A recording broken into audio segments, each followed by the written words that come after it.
नमस्कार दोस्तों, एक बार फिर से आपका स्वागत है आपके अपने YouTube channel JTS GS world में। मैं प्रकाश सर आज की क्लास में पुनः अपनी सीरीज को आगे बढ़ाते हुए हिस्ट्री एमपी की जो है लेक्चर 5 लेकर आया हूं। और आज की क्लास में हम फिर से कुछ एमसीक्यू लगाएंगे जो कि बहुत ज़्यादा इम्पोर्टेंट होंगे असिस्टेंट प्रोफेसर और एमपी एडीपीओ के लिए। ज़्यादा बात किए बगैर हम चलते हैं सीधा अपने प्रश्नों पर। चलिए, पहला प्रश्न आपके सामने जी। कुणाल किस मौर्य सम्राट के काल में उज्जैनी का प्रांतपाल था? तो कुणाल जो है आपका किस मौर्य सम्राट के काल में उज्जैनी का प्रांतपाल था? तो मूल रूप से उज्जैनी का प्रांतपाल या राज्यपाल की बात कही गई है। यदि मैं बात करूं कि जब मगध की गद्दी पर बैठा था कौन भाई? बिंदुसार। जब मगध की गद्दी पर बिंदुसार बैठा था तब उज्जैन में आपका प्रांतपति कौन था भाई? अशोक था। कौन था दोस्तों? अशोक था। लेकिन जब मगध की गद्दी पर अशोक बैठ जाता है तो उज्जैन का राज्यपाल उसका ही पुत्र कुणाल को बनाया जाता है।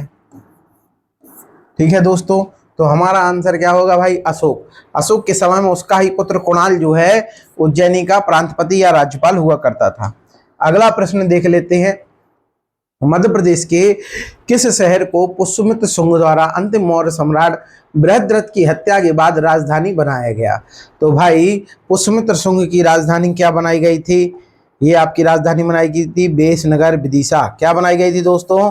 बेसनगर विदिशा। ठीक है दोस्तों, अगला प्रश्न ले लेते हैं। अगला प्रश्न ले लेते हैं। पतंजलि निम्न में से किस शुंग वंश के शासक के पुरोहित थे? तो मूल रूप से आपकी पतंजलि की बात हुई है, तो पतंजलि आपके जो है पुष्यमित्र शुंग के पुरोहित हुआ करते थे। उन्होंने जो है इनके जो है अश्वमेध यज्ञ भी करवाया है। तो ये बहुत इंपॉर्टेंट फैक्ट रहेगा कि पतंजलि पुष्यमित्र शुंग के आपके पुरोहित हुआ करते थे। अगला प्रश्न ले लेंगे दोस्तों। अगला प्रश्न क्या कह रहा है? शुंगों के पूर्वज मूलतः किस स्थान से थे? एमपीपीएससी में पूछा गया प्रश्न है भाई। देखिए 2018 में आया था। तो शुंगों के पूर्वज मूलतः आपके उज्जैन के ही रहने वाले थे। कहाँ के थे भाई? उज्जैन के ही रहने वाले थे। तो शुंग मूल रूप से आपके उज्जैन का वंश है दोस्तों। अगला प्रश्न ले लेते हैं। शुंग वंशीय किस शासक के काल में विदिशा का खम्ब बाबा या खम बाबा स्तंभ स्थापित कराया गया? तो आप सभी को ये डिटेल में ऑलरेडी पहले ही दे चुका हूं कि भागभद्र के शासन काल में एंटियालकीट्स का राजदूत हेलियोडोरस आया था जिसने बेसनगर विदिशा में गरुड़ स्तंभ या खम्बा बाबा बनवाया था। तो मूल रूप से ये क्या है भाई? ये वही है आपका क्या? गरुड़ स्तंभ। ठीक है ना दोस्तों, तो ये आपका गरुड़ स्तंभ ही है। इन पे अच्छी खासी चर्चा हो चुकी है हमारी पहले ही। चलिए अगला प्रश्न ले लेते हैं। कण्व वंश का अंतिम शासक कौन था? तो कण्व वंश का संस्थापक वासुदेव कण्व था और अंतिम शासक आपका जो है सुशर्मा हुआ करता था। तो ये भी आपको पता होना चाहिए। यहाँ आंसर हमारा हो जाएगा सुशर्मा ए जी। आगे बढ़ते हैं, अगला प्रश्न ले लेते हैं। कण्व वंश का शासन मध्य प्रदेश के किस क्षेत्र पर था? तो कण्व वंश का आपका शासन यदि मैं देखूं तो हमारे नर्मदा घाटी क्षेत्र में कण्व वंश का क्षेत्र हुआ करता था। तो इसका आंसर हमारा हो जाएगा सी जी। अगला प्रश्न ले लेते हैं। सातवाहन वंश की 200 मुद्राओं का भंडारण कहाँ मिला है? तो सातवाहन वंश की 200 मुद्राओं का भंडारण हमें इंदौर से देखने को मिलता है। कहाँ से मिलता है भाई? इंदौर से देखने को मिलता है दोस्तों। यहाँ पर ये सीधे सीधे फैक्ट है, आपको याद करना है।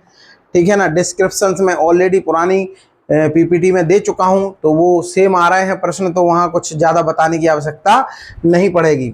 चलिए, त्रिपुरी उत्खनन से सातवाहन वंश के किस धातु के? तो भाई सातवाहन ने सबसे इंपॉर्टेंट शीशे के और प्रोटीन के सिक्के चलवाए थे। शीशे और प्रोटीन के सिक्के चलवाए थे। ये बहुत ज्यादा इंपॉर्टेंट फैक्ट है। तो यहाँ पर हमको मिल जाएंगे किसके सिक्के भाई? शीशे के सिक्के मिल जाएंगे त्रिपुरी यानी तेवर यानी कि जबलपुर में। ठीक है दोस्तों, अगला प्रश्न ले लेते हैं। हाँ भाई, ये आया है प्रश्न, देखिए यूपीएससी पैटर्न पर कि निम्न में से सही विकल्प का चयन करना है। ब्राह्मणों को भूमि दान देने की प्रथा का आरंभ सातवाहन शासकों ने सर्वप्रथम किया था। ये बात सत्य है या नहीं है? एक फैक्ट। दूसरा आपका कथन क्या कहता है कि सातवाहन शासक सिमुक ने 2 अश्वमेध यज्ञ और 1 राजसूय यज्ञ कराया था। बिल्कुल ये बात बिल्कुल सही है कि यहाँ पर आपका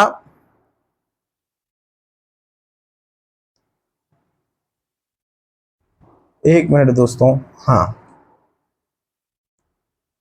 तो यहाँ पर आपका ये वाला कथन भी बिल्कुल सही है। ब्राह्मणों को भूमि का अनुदान शुरुआत सातवाहन वंश से ही होती है, और जो सिमुक था जो इसका संस्थापक है, जो इस वंश का सातवाहन वंश का संस्थापक भी है, ठीक है ना, इसने क्या कराया है, 2 अश्वमेध यज्ञ और 1 राजसूय यज्ञ कराया था। बिल्कुल सही बात है। तो यहाँ हमारे दोनों कथन क्या होंगे भाई, सत्य होंगे। ठीक है दोस्तों, अगले प्रश्न को ले लेते हैं जी। मिनांडर के सिक्के, तो भाई ये तो आपको पढ़ाया जा चुका है। मिनांडर के सिक्के आपके बालाघाट से मिलते हैं, एकदम से क्लियर होना चाहिए। बालाघाट में एक स्थान है गुनेरिया या गुरेरिया करके, है ना, वहां पर आपके बालाघाट में मिनांडर के सिक्के मिलते हैं, जिसे मिलिंद भी कहा जाता था। चलिए दोस्तों, मध्य प्रदेश के किस क्षेत्र में रोमन सिक्के, यदि रोमन सिक्कों की बात कर लूं तो यहाँ पर हमको मिलेंगे मंदसौर में। रोमन सिक्के हमको देखने को मिलते हैं कहाँ भाई, मंदसौर में। तो हमारा आंसर होगा ए। अगला प्रश्न ले लेते हैं। मध्य प्रदेश में क्षयरात वंश का सर्वाधिक प्रतापी शासक हो। इस पे भी मैं डिस्क्रिप्शन में पूरी बात कर चुका था कि शकों की 2 शाखाएं होती थी। एक आपकी होती थी क्या भाई, क्षयरात शाखा, और एक होती थी आपकी कार्दमक शाखा। और क्षयरात में मैंने आपको एक शासक दिखाया था भ्रूमक, और शक्तिशाली शासक आपका दिखाया गया था इसी में नहपान या नासिक, नहपान या नासिक। तो ये आपको एकदम से क्लियर हो जाना चाहिए कि क्षयरात वंश का सर्वाधिक प्रतापी शासक कौन है, नहपान है दोस्तों। ठीक है, अगला प्रश्न ले लेंगे। शासक नहपान के सिक्के मध्य प्रदेश के किस जिले से प्राप्त होते हैं। तो नहपान के सिक्के कहाँ से मिलते हैं, ये वाला प्रश्न आ चुका है। ठीक है, तो यहाँ पर हमको नहपान के सिक्के देखने को मिलते हैं शिवपुरी जिले में। कहाँ पर देखने को मिलते हैं भाई, शिवपुरी में। ये आपको शिवपुरी जिले में आपको देखने को मिलते हैं किसके सिक्के, नहपान के, जो कि शक शासक है। ठीक है, हाँ, चलिए आगे बढ़ते हैं। महाक्षत्रप रुद्रदामन के सिक्कों के भंडारण मध्य प्रदेश पे किस स्थानों पर मिलते हैं। तो रुद्रदामन ये आपका भाई शकों में ही है रुद्रदामन, और ये आपकी कार्दमक शाखा में है। ये आपका कार्दमक शाखा में है, कार्दमक शाखा में शक है, शक शासक, और उसमें भी सबसे प्रतापी है ना, सबसे प्रतापी शासक है कौन, रुद्रदामन। ठीक है, तो इसके सिक्के हमको कहाँ मिलते हैं, सांची और शिवपुरी में देखने को मिलते हैं। अगला प्रश्न ले लेंगे दोस्तों। यहाँ पर गिरनार अभिलेख बहुत ज़्यादा इंपॉर्टेंट, यहाँ पर मैं आपको पहले ही बताने वाला था, लेकिन यहाँ पर प्रश्न डला था तो मैं थोड़ा सा अब डिस्क्रिप्शन थोड़ी सी हो जाएगी। महाक्षत्रप रुद्रदामन की बात करूँ तो यहाँ पर आपको मिल जाएगा क्या भाई, गिरनार, गिरनार। ठीक है, या जूनागढ़ अभिलेख, मूल रूप से पहला आपका काय का, संस्कृत का अभिलेख। किसका भाई, संस्कृत का, संस्कृत का अभिलेख है। ठीक है, और इंपॉर्टेंट बात क्या रहेगी, सुदर्शन झील, सुदर्शन झील का जीर्णोद्धार कराया है।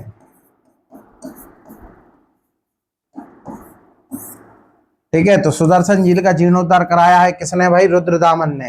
रुद्रदामन बहुत पावरफुल शासक था, इसलिए उसे महाक्षत्रप भी कहा गया है। चलिए, कुषाण वंशीय किस शासक के अभिलेख व मूर्ति लेख मध्य प्रदेश से प्राप्त होते हैं।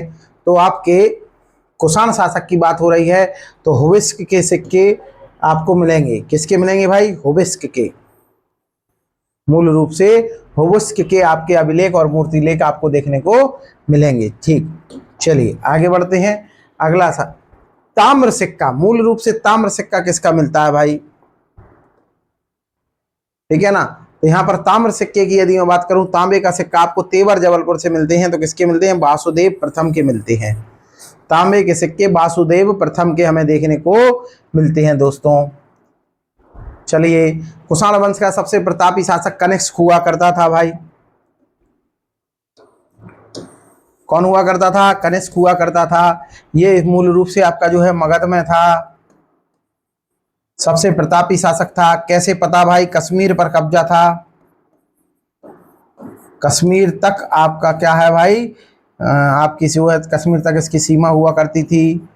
अब सोचने वाली बात यह है कि जो चीन से रेशम यूरोप तक जाता था उस रेशम मार्ग पर नियंत्रण था, रेशम मार्ग पर नियंत्रण था। ठीक है दोस्तों, तो ये सारी बातें आपको पता होना चाहिए किससे भाई, कनिष्क से। और इसकी राजधानी कहाँ थी भाई, कुंडलवन कश्मीर, कुंडलवन कहाँ पर भाई, कश्मीर। तो कनिष्क की बात हो गई भाई। आगे बढ़ते हैं, अगला प्रश्न ले लेते हैं। कुषाण वंशीय किस शासक का सिक्का मध्य प्रदेश के विदिशा क्षेत्र से प्राप्त होता है, जी विदिशा से प्राप्त होता है आपका भीम कटफिसेस का। ठीक है ना, जो कुरुल कटफिसेस जो है कुषाण वंश का संस्थापक है, उसके बाद दूसरे नंबर का शासक है भीम कटफिसेस। इसका सिक्का आपको कहां से मिलता है दोस्तों, विदिशा से आपको मिलता है। चलिए अगला प्रश्न ले लेंगे। हाँ, कुषाण वंश का अंतिम शासक कौन था भाई, तो कुषाणों का पहला शासक तो कुजुल कटफिसेस था, अंतिम शासक आपका वासुदेव प्रथम हुआ करता था। ये भी आपको पता होना चाहिए, अंतिम शासक कौन है भाई, वासुदेव प्रथम। अगला प्रश्न ले लूं, नागवंश के संस्थापक वृषनाथ का सिक्का कहां से देखने को मिलता है। आपको पता होना चाहिए भाई, नागवंश की जो है राजधानी पद्मावती यानी ग्वालियर थी। तो मूल रूप से कहां संग्रहालय में होगा ये आपका,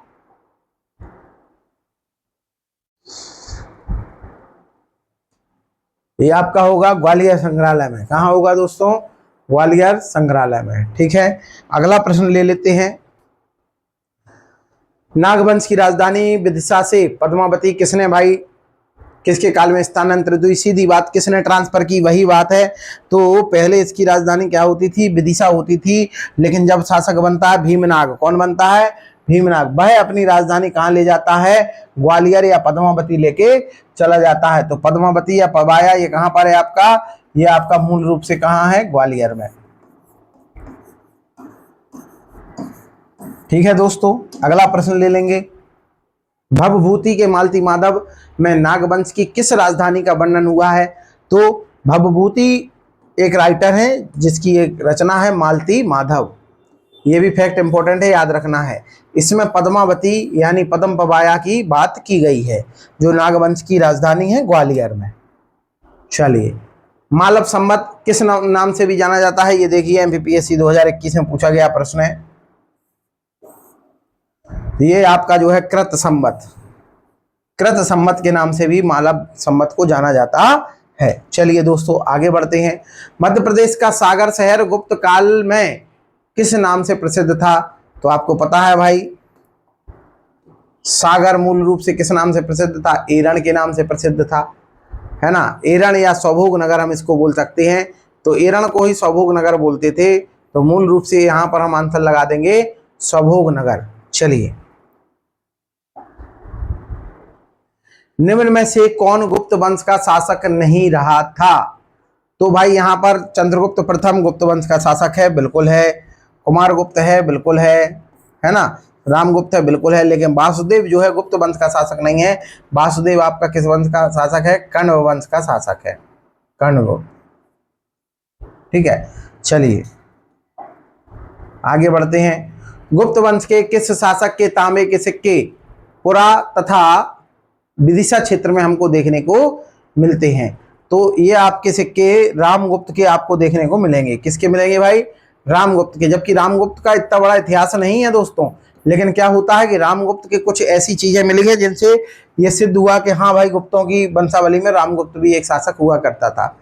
गुप्त वंश के किस शासक के शासनकाल में उज्जैनी द्वितीय राजधानी बनाई गई थी। तो ये तो आपको पता ही है, चंद्रगुप्त द्वितीय, जिसे हम विक्रमादित्य भी कहते थे, उसने अपनी दूसरी राजधानी उज्जैन को बनाया था। तो एकदम से हमारा चंद्रगुप्त द्वितीय यहाँ पर आंसर हो जाएगा। अगला प्रश्न ले लेते हैं। आम्रकदेव गुप्त वंश के किस शासक का अमात्य था। तो आम्रकदेव भी आपका किसका था भाई, चंद्रगुप्त द्वितीय विक्रमादित्य का आपका अमात्य था। ठीक है ना, ये बात एकदम से क्लियर हो जाना चाहिए। अगला प्रश्न ले लेते हैं भाई। निम्न में से कौन सुमेलित नहीं है। एरण अभिलेख बिल्कुल समुद्रगुप्त का है। मंदसौर अभिलेख कुमारगुप्त का है, बिल्कुल सही बात है भाई। सांची अभिलेख चंद्रगुप्त द्वितीय, बिल्कुल चंद्रगुप्त द्वितीय का अभिलेख सांची में मिलता है। ग्वालियर अभिलेख रामगुप्त का बिल्कुल भी नहीं है भाई, ये आंसर आपका बिल्कुल गलत हो जाएगा। तो यहाँ पर आपका सुमिलित नहीं है, तो यहाँ पर आंसर होगा डी। चलिए अगला देखते हैं प्रश्न। निम्न में से किस गुप्त शासक के शासन काल के दौरान हूणों का आक्रमण हुआ? तो भाई गुप्तों में एक शासक था जिसके समय में हूणों का अटैक हुआ, तो वो था हमारा कौन भाई?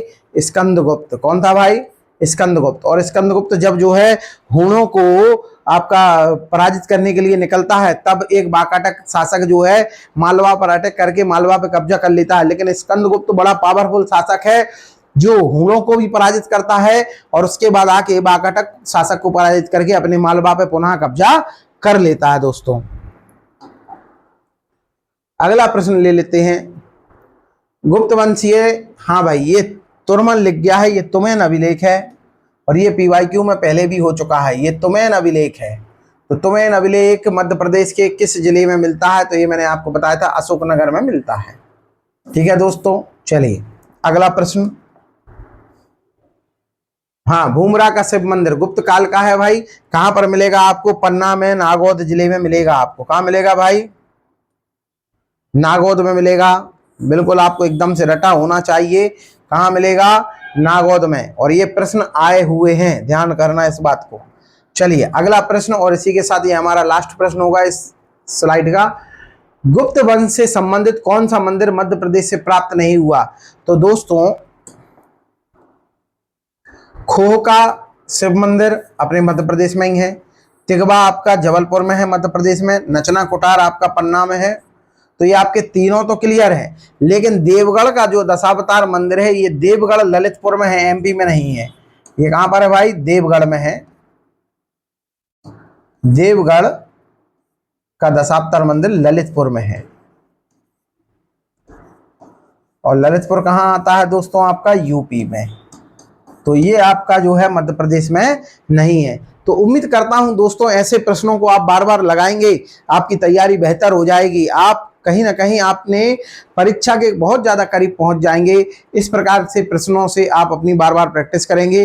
तो इसी के साथ मैं यही कहूँगा कि एक बार फिर से सभी लोग वीडियो को पूरी देखें, पूरे प्रश्नों को देखें, लाइक करें, शेयर करें, सब्सक्राइब करें और शेयर ज़्यादा करें, कमेंट भी करें। कमेंट से आप लोगों से पता चलता है मुझे कि आप लोग ने कितने क्वेश्चन देखे हैं, क्या क्या देखा है ना। चलिए भाई, धन्यवाद।